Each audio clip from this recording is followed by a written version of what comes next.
National voters day సందర్భంగా నిజామాబాద్ జిల్లా వర్ని మండల గ్రామ పంచాయతీ నందు గ్రామ సర్పంచ్, గ్రామ ఉప సర్పంచ్, మండల ఎంఆర్ఓ మరియు గ్రామ పంచాయతీ మెంబర్స్ గ్రామ పంచాయతీ ముందర ప్రతిజ్ఞ చేయడం జరిగింది.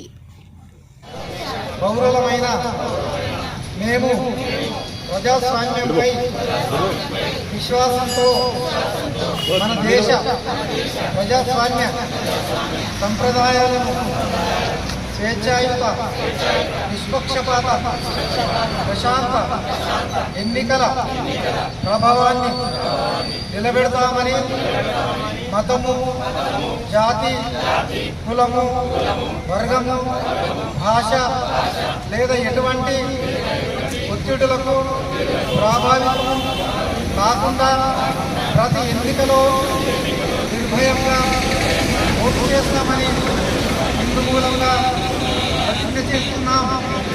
జై హింద్.